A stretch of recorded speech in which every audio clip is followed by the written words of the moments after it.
दोस्तों, आपने कभी ना कभी अपनी दादी या नानी से यह सुना होगा कि कहाँ सेठ हमीरचंद और कहाँ चंदू कुम्हार। क्या आपको पता है कि ऐसा क्यों कहा जाता है? आज की इस नई कहानी के माध्यम से हम इस रहस्य को खोलेंगे। साथ ही दोस्तों, यह कर्मों के फल और भाग्य की लीला पर आधारित एक बेहद प्रेरणादायक कथा है। मुझे पूरा यकीन है कि यह कहानी आपके दिल को छू लेगी और पुरानी यादें ताजा कर देगी। तो दोस्तों, कृपया इसे अंत तक जरूर सुनें। चलिए कहानी की शुरुआत करते हैं। सेठ हमीरचंद एक समृद्ध और दयालु व्यापारी थे जो अपने शहर की जनता को अपने परिवार की तरह मानते थे। उनका विशाल व्यापारिक साम्राज्य समुद्र तट पर बसा एक व्यस्त बंदरगाह शहर में फैला हुआ था। सेठ के पास अनगिनत जहाज थे जो दूर दूर देशों से मसाले, रेशम और रत्न लाते थे। उनके गोदामों में सोना चांदी की चमक ऐसी थी कि लोग कहते थे, सेठ का घर सूरज की किरणों से जगमगा उठता है। लेकिन सेठ हमीरचंद कभी घमंड नहीं करते थे।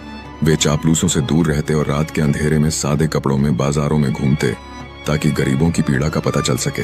शहरवासी उन्हें देवता की तरह पूजते और उनकी दानशीलता की जयकारें लगाते।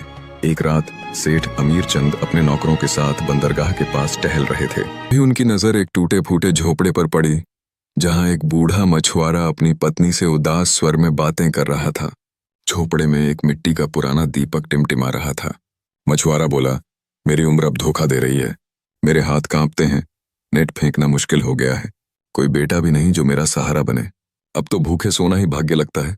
उसकी पत्नी ने सांत्वना दी, चिंता न करो स्वामी, सुना है सेठ हमीरचंद बड़े दयालु हैं, वे हमारी मदद करेंगे। अगली सुबह बूढ़ा मछुआरा सेठ के विशाल व्यापारिक द्वार पर पहुंचा। सेठ का अभिवादन करते हुए वह कांपते स्वर में बोला, महाराज, मैं अब 70 वर्ष का वृद्ध हूँ। समुद्र अब मेरा दुश्मन लगता है। बेटे का साया न होने से 2 वक्त की रोटी भी तरस रही है। हे सेठ, मेरी इस विपदा में सहारा बनिए। सेठ हमीरचंद ने रात में ही उसकी कहानी सुन ली थी। वे हंसे और बोले, चिंता मत करो पिताजी, ये लो 500 सोने के सिक्के। इनसे तुम्हारा नया नाव बनवा लो और जीवन सुखी बिताओ। मछुआरा आशीर्वाद देते हुए घर लौटा और सिक्कों को एक पुरानी लकड़ी की पेटी में रख दिया। लेकिन रात में एक रहस्यमयी घटना घटी। सुबह जब मछुआरे ने पेटी खोली तो सारे सिक्के गायब। दरवाजा बंद था। कोई चोर आया नजर नहीं आया। मछुआरा हताश होकर दोबारा सेठ के पास पहुंचा और सारी बात बताई। सेठ ने दुखी मन से फिर 500 सिक्के दिए। मछुआरा खुश होकर सोचा, अब तो नई नाव और घर दोनों बन जाएंगे। किंतु रात को वह गहरी नींद में सोया। सपने में उसे सेठ हमीरचंद दिखे जो बोले, मेरे शहर पर बड़ा संकट आ गया है, ये सिक्के मुझे लौटा दो। मछुआरे ने सपने में ही सिक्के लौटा दिए। सुबह पेटी फिर खाली। वह हैरान होकर तीसरी बार सेठ के पास गया और सपने का वृतांत सुनाया। सेठ आश्चर्यचकित हुए, लेकिन फिर सिक्के दिए। इस बार उन्होंने फैसला किया कि रात को खुद मछुआरे के झोपड़े की निगरानी करेंगे। रात के दूसरे पहर सेठ ने देखा कि एक व्यक्ति जो बिल्कुल उनकी शक्ल का था झोपड़े में घुसा और सिक्के मांग रहा था। सेठ दौड़कर पहुंचे और बोले, तुम कौन हो? इस गरीब को क्यों सताते हो? मैं ही सेठ हमीरचंद हूँ। तुम मेरी नकल क्यों कर रहे हो? वह हमशक्ल मुस्कुराया और बोला, सेठ जी, यह मछुआरा अपने पुराने कर्मों का फल भोग रहा है। उसके भाग्य में ये सिक्के टिकने ही नहीं। या तो ये गायब हो जाएंगे या उसकी नाव डूब जाएगी। हर इंसान को उसके कर्मों का हिसाब चुकाना पड़ता है। प्रकृति का नियम ऐसा ही है। सेठ ने विनती की, फिर भी इसे दंड न दो। अगर कोई भुगतान करना है तो मैं भुगत लूंगा। हमशक्ल बोला, भाग्य से कोई नहीं बचता। तुम्हें भी अपने कर्मों का फल मिलेगा। कर्म और भाग्य का बंधन मजबूत है। कहते ही वह गायब हो गया। कुछ दिनों बाद सेठ हमीरचंद अपने सबसे तेज जहाज पर सवार होकर समुद्री यात्रा पर निकले। अचानक भयंकर तूफान आया। जहाज टूट गया। सेठ के साथी नाविक पीछे छूट गए। वह घायल होकर एक सुनसान द्वीप पर धंसे। वहां के स्थानीय योद्धाओं ने उन्हें पकड़ लिया। तुम कौन हो? जासूस हो क्या?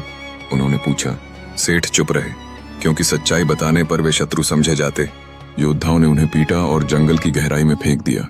तभी उसी द्वीप का रहने वाला चंदू कुम्हार उधर से गुजरा। उसकी नजर घायल सेठ पर पड़ी। चंदू ने उन्हें उठाया और अपने मिट्टी के छोटे से घर ले गया। भाग्य की विडंबना ही थी कि सेठ हमीरचंद चंदू कुम्हार के घर पहुंच गए। चंदू कुम्हार ने जड़ी बूटियों से सेठ का इलाज किया। जब सेठ को होश आया तो वे चंदू को देखकर बोले, तुमने मेरी जान बचाई, लेकिन मैं बोल नहीं पा रहा। चंदू ने समझा कि यह कोई कुलीन व्यक्ति है जो भाग्य के थपेड़ों से त्रस्त है। कुछ दिनों में सेठ स्वस्थ हो गए, लेकिन उन्होंने अपना रहस्य छिपाए रखा। चंदू ने उन्हें मिट्टी के चाक पर काम सौंपा। सेठ ने खुशी खुशी स्वीकार कर लिया। चंदू खुद भी कुम्हारी का काम करता था, लेकिन हीरा कोयले में भी चमकता है। चंदू ने सेठ की मजबूत काया, तेज नजर और कुलीन अंदाज देखकर सोचा कि यह कोई साधारण दास नहीं है। सेठ को अपने उद्धारक का कर्ज चुकाना था, इसलिए वे चुप रहे। एक दिन सेठ स्वाभाविक रूप से कोई पुराना समुद्री गीत गुनगुनाने लगे। चंदू के घर पर तेल लाने आए ग्रामीणों ने वह मधुर स्वर सुना। सब मंत्रमुग्ध हो गए। फिर जब सेठ गाते तो चंदू के साथ सब आनंद लेते। उस द्वीप का राजा संगीत का दीवाना था। उसकी बेटी राजकुमारी मालती भी वीणा बजाती और गाती थी। राजा के दरबार में हर माह संगीत सभा होती, जहां श्रेष्ठ गायक को पुरस्कार ने सेठ को तैयार किया और दोनों सादे वस्त्रों में दरबार पहुंचे। सेठ के शरीर से राजसी तेज झलक रहा था।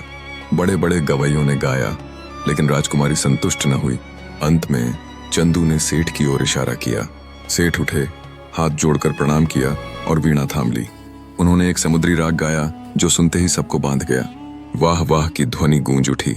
राजकुमारी मालती खड़ी होकर चिल्लाई, यह है मेरा गायक, यह श्रेष्ठ संगीतकार है। दरबार में सन्नाटा छा गया। राजा ने कहा, बेटी, बिना वंश जाने ऐसा कहना उचित नहीं। तू राजकुमारी है? मालती बोली, पिताजी, यह कोई साधारण व्यक्ति नहीं, कुलीन राजकुमार है। परीक्षा लो। राजा ने 4 विद्वानों धर्माचार्य, कर्मवीर, तपस्वी और पुण्यात्मा से पूछा। धर्माचार्य ने कहा, सबसे धार्मिक व्यापारी सेठ हमीरचंद हैं, जो दान से प्रजा को देवता मानते हैं। कर्मवीर बोले, सेठ हमीरचंद के कर्म ऐसे हैं कि तूफान भी उनके आगे झुकते हैं। तपस्वी ने कहा, वे तपस्वी हैं जो कष्ट सहकर भी मुस्कुराते हैं। पुण्यात्मा बोले, पुण्य की मिसाल सेठ हमीरचंद ही हैं। सभा में खलबली मच गई। राजा ने सेठ से पूछा, तुम अच्छे गायक हो, लेकिन हमारे विद्वानों का फैसला सुना। धर्म, कर्म, तप, पुण्य सब सेठ हमीरचंद में है। फिर तू कौन? सेठ शांत स्वर में बोले, महाराज, इन गुणों से भी बड़ी शक्ति है, भाग्य। सेठ हमीरचंद इन सब के बावजूद ठोकरें खा रहे हैं। भाग्य प्रबल है, इसे कोई टाल न सकता। राजा चिल्लाए, विद्वानों का अपमान, दंड मिलेगा।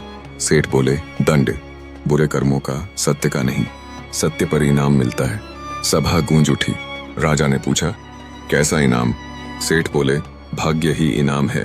फिर उन्होंने अपना परिचय दिया, मैं ही सेठ हमीरचंद हूँ। यह भाग्य का खेल है। मछुआरे की कहानी और समुद्री तूफान सब सुना लो। आपके योद्धाओं ने मुझे पीटा, लेकिन चंदू कुमार ने बचाया। मैंने इनका कर्ज चुकाने को दास बना रहा। सभा में जयकारे गूंजे। राजा ने राजकुमारी मालती और सेठ हमीरचंद का विवाह घोषित किया।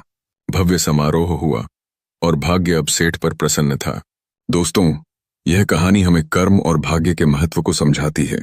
मनुष्य के जीवन में उसके कर्म और भाग्य दोनों महत्वपूर्ण भूमिका निभाते हैं।